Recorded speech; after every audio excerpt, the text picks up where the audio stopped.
Magandang araw sa inyong lahat mga kamatyas. Atin pong pag-aralan itong naging laro ni Magnus kagabi lang. Katatapos lang ng Title Tuesday. Weekly naman po nating minomonitor ito. At na-challenge siya dito kay Vladimir Onischuk ng Ukraine.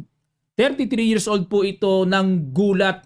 Maraming sinalansang na mga mamaw at elite players.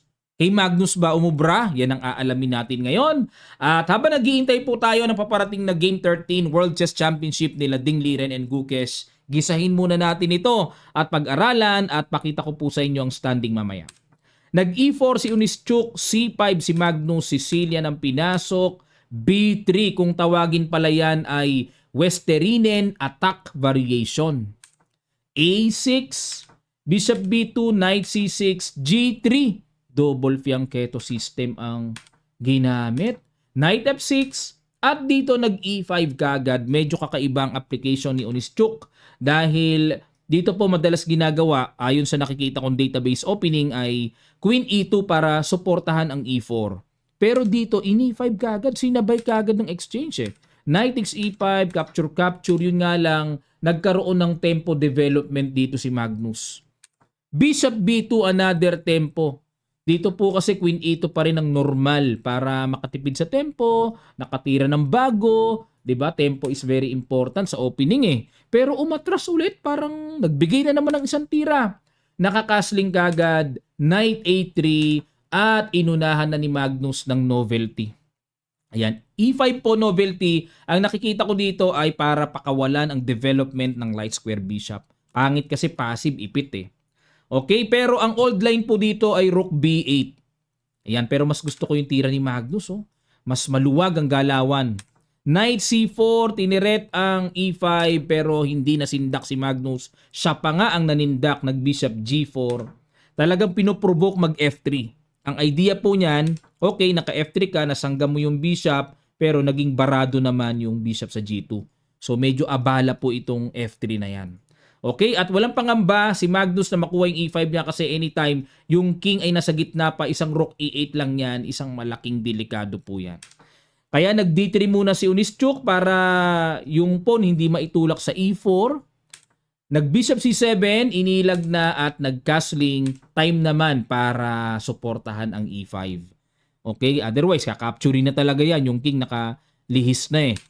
At nag-Queen D2, binigyan po ng bad move, yung positional move na yan. Ano? Bakit kaya bad move? Eh, simpleng yung tore. Nakikita ko dito ilalagay sa E1.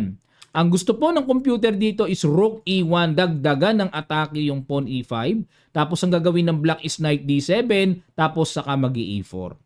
Yan ang gusto ng strong stockfish computer engine natin ngayon.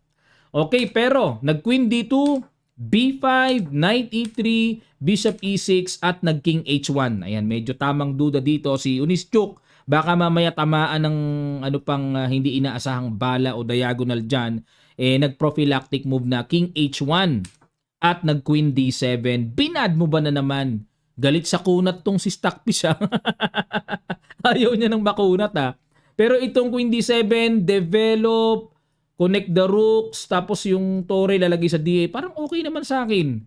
Maselan tong computer, ano? Ang gusto niya is Knight D5. Mas mabangis, mas pasugod ang gusto niya. O ayan, sang-ayon ba kayo sa mga ganyang estilo? O balik tayo sa kunat, Queen D7, nag-Rook AE1. Para sa akin po, logical naman ito. Pero, brand X sa computer. Dapat daw is F4. Oh, talagang sharp ang computer talaga. Capture. Ito po continuation, Knight D5, tapos F5. Sharp siya, no?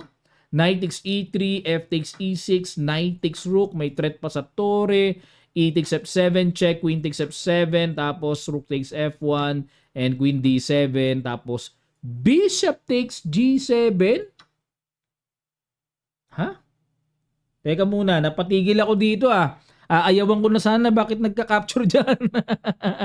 Bakit?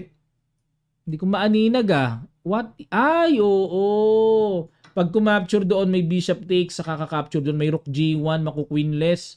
Hanip kalalim, tapos magki-king H8, tapos bishop D5, etc. etc. Pero dahil opposite yan po ay equal. Okay?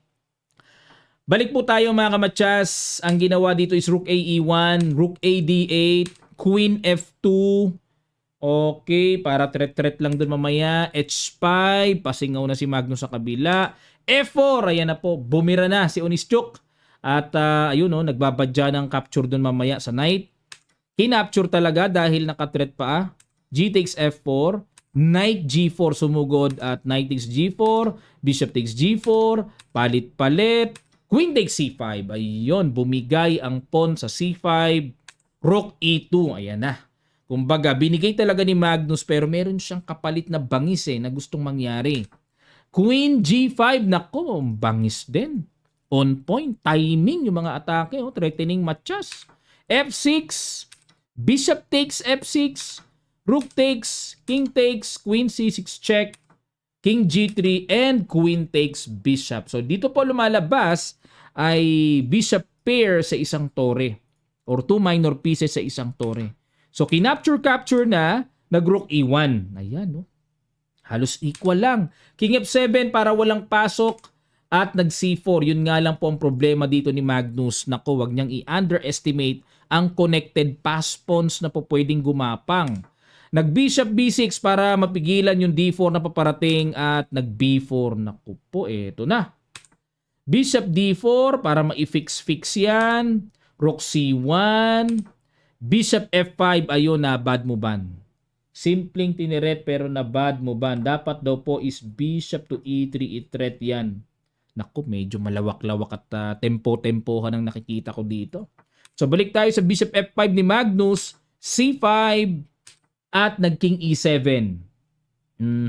Kasi po dito kung kakapturin yung pawn sa D3 para sa inyo pong kaalaman, mayroong rook D1 kasi matutuhog, bibigay ang isa. Wala na. Kailangan manatiling intact yung dalawa na yan.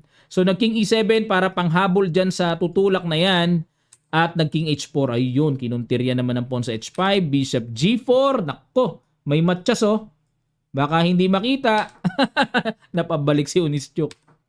King D7, Rook C2, King C6. Halos abang-abang na lang H3, Bishop F5, King H4, Bishop E3 and King takes. Talagang nakikipagsapakan talaga si Magnus, no? Pilit boys team leader talaga to. Mahilig talagang mamilit. King G6, Bishop F1. Talagang ayun lang. Ang laki, lumaki evaluation bar ni Onischuk. Dapat daw po ang tira is Bishop takes F4. Walisin na talaga. King takes F6 and then Bishop C7. Ayun. Kaso nakikita ko kay Magnus ayaw niya ng parang dry equal gusto niya talagang laging may imbalances. F5 check. Ayun, at Bishop D4 dinipensahan pero bad move na po. Dapat daw ang tira is A5. Basag na. Tapos continuation, kakapturin. Then Bishop takes. Rook C3. Kakapturin ulit yon. Capture and then Bishop D2. Ay, pero parang mahirap na, no? Parang losing na. Laki na ng evaluation bar So balik tayo. Bishop D4. Rook C1, Bishop G2, Rook E1, control, good move pa. Bishop D5, A3, ayun, masyadong naging maingat si Onischuk pero bad move ang A3. Hindi na raw kailangan yan dapat. Boom, Rook E6 check. Okay, pag kinapture, may push tapos King F7, di mapipigilan. So, obligado dito mag King C7 pero may Rook D6. Yan ang na-miss dito ni Onischuk. Na napakalakas na tira. Tuhog yung bishop balik tayo pero nag A3, Bishop B2 tineret, another bad move by Magnus. Dapat daw po is King to D7. Ayan, okay, para kahit papaano ma-resist pa. Okay, Bishop B2, Rook E2. Wala na. Ang oras nila is dying seconds na lang, no? Kaya di na nagkakatamaan. Rook E6 pa rin po ang na-miss dito. So, Rook E2, Bishop takes A3, King takes F6, another bad move. Dapat daw po is Rook E6 pa rin. Naku po, kahapon pa yung Rook E6 na yan. Pero, pag King takes F6, ayun, winning na kagad si Magnus. Bishop takes B4, D4, Bishop C3, King E5, B4. Ayun, naka-equalize na naman si Onischuk. Dapat daw po is Bishop A5. Pag nag-F6, B4, okay? Rook F2, check muna. King F7, A5. Yan ang winning. Gagapang. Gagapang kasi king G6 B3, F7 takes, king takes, A4 may gapang. Rook B2, king D5. Ayan oh. O, aral lang tayo konti ng opening ha. Pag king E7, king takes, may ganun. Ang bilis. Ang bilis, two connected pass pawns. Winning si Magnus oh. Pero, nag B4, naka-equalize. Rook H2, good move. The idea is to check and para makuha yung bishop. Bishop C4 iwas, Rook H6 check, king B5, Rook B6 check, king A5, Rook B8. Okay, so ang plano dito ni Onischuk is bantayan lang sa likod yung pass pawn, pero bad move. Dapat daw po is Rook B7 lang. Grabe naman. Isang square lang diferensya. Anong pagkakaiba? Tingnan natin. Rook B8, B3, C6, B2. Ayun! Doon. Yun na naging diferensya. Biglang laki ng evaluation bar. Blunderations!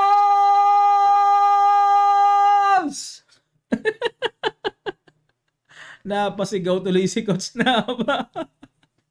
Ang laki ng evaluation bar, hindi lang bad move po ang sign yan. Blunderations yan ni Magnus. Iyare.